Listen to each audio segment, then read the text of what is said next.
Shalom, shalom, le peuple de Dieu, c'est toujours votre frère, le frère Giovanni Franchi. Mes bien-aimés dans le Seigneur, ce matin, Dieu m'a encore mis sa pensée. Et sa pensée est dans le livre des Épîtres des Hébreux, chapitre 4, le verset 16. Et nous allons lire la parole de Dieu pour savoir quelle est sa pensée. Nous allons lire la parole de Dieu. Approchons-nous donc avec assurance du trône de la grâce afin d'obtenir miséricorde et trouver grâce pour être secourus dans nos besoins. Amen. Mes bien-aimés dans le Seigneur, que la gloire et l'honneur reviennent à notre Dieu qui nous a fait grâce ce matin d'être dans sa présence. La présence de Dieu, mes bien-aimés, c'est ce qui communique dans nos cœurs la paix. La présence de Dieu, c'est ce qui communique dans nos cœurs la joie, l'amour et l'assurance, autrement dit, la confiance. Amen. La parole de Dieu, c'est ce que nous voulons pour croître, grandir spirituellement. La parole de Dieu nourrit notre foi envers le Seigneur. Un chrétien, une chrétienne qui écoute la parole de Dieu et qui la met en pratique, c'est un chrétien, une chrétienne bien affermie. Nous devons aimer la parole de Dieu. La parole de Dieu, pour un enfant de Dieu, c'est une arme. Voilà pourquoi le diable ne veut pas que les enfants de Dieu puissent lire, méditer, pratiquer la parole de Dieu. Amen. Et où se trouve la parole de Dieu? La parole de Dieu se trouve dans la Bible.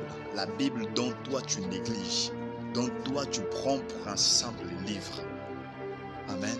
La parole de Dieu nous oriente. La parole de Dieu nous édifie.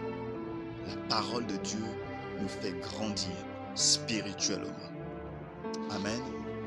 Et bien aimés, ici, dans la parole de Dieu, dans les Épîtres des Hébreux, chapitre 4, le verset 16, la parole de Dieu nous parle de l'assurance, la sûreté, la confiance, encore la foi.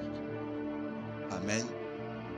La parole de Dieu dans les Épîtres des Hébreux, chapitre 4, le verset 16, la parole de Dieu, elle est claire, elle est précise. Nous devons nous approcher avec assurance, avec sûreté, avec confiance, avec foi, mes bien-aimés dans le Seigneur, du trône de la gloire de Dieu.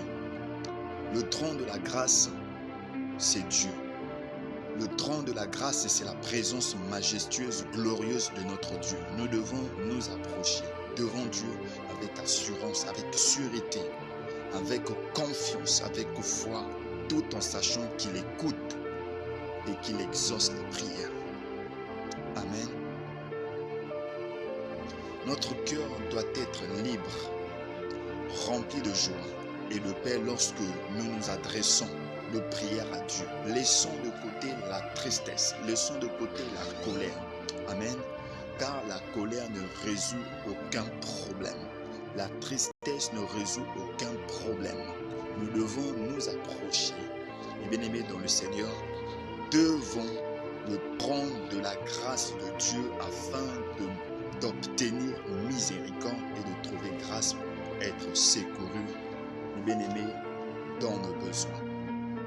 Dieu a besoin de nous. Laissons le doute, laissons de côté l'incrédulité, car cela retarde le processus de l'exaucement de nos prières.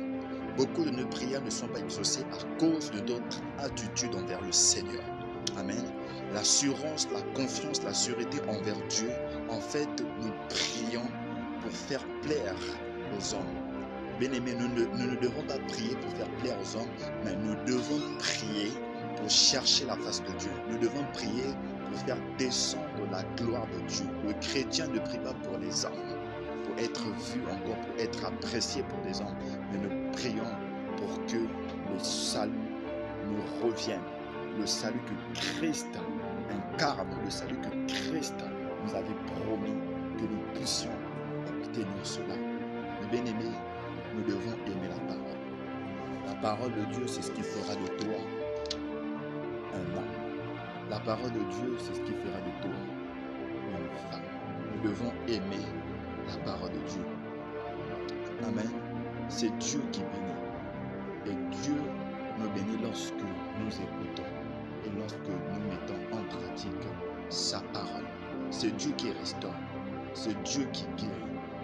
Pour que la main de Dieu puisse agir puissamment dans notre vie, nous devons avoir l'assurance, la confiance, la foi, la sûreté que Dieu écoute et qu'il exauce nos prières. L'assurance envers Dieu, c'est ce qui donne vie à nos prières. Amen.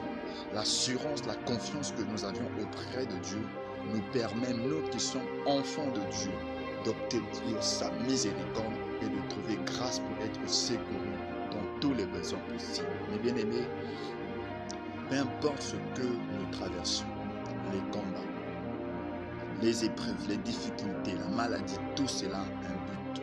Et le but, c'est de témoigner la grandeur de Dieu dans notre vie. Le bien avec la parole de Dieu, elle nous encourage, elle nous avertit, elle nous oriente, elle nous fortifie afin d'avancer avec Dieu, peu importe les situations que nous allons rencontrer sur le chemin de la foi. N'abandonnons pas notre assurance, notre confiance envers Dieu. Les épreuves ne veulent pas dire que Dieu nous a abandonnés. Sache-le dès aujourd'hui, les épreuves, les difficultés, la maladie, les humiliations ne veulent pas dire que Dieu nous a abandonnés. Dieu est là. Il est en train de nous préparer dans le secret afin que nous soyons des véritables chrétiens et chrétiennes. N'abandonnons pas notre confiance, ou encore notre assurance envers Dieu. Peu importe ce que nous allons traverser, gardons notre assurance.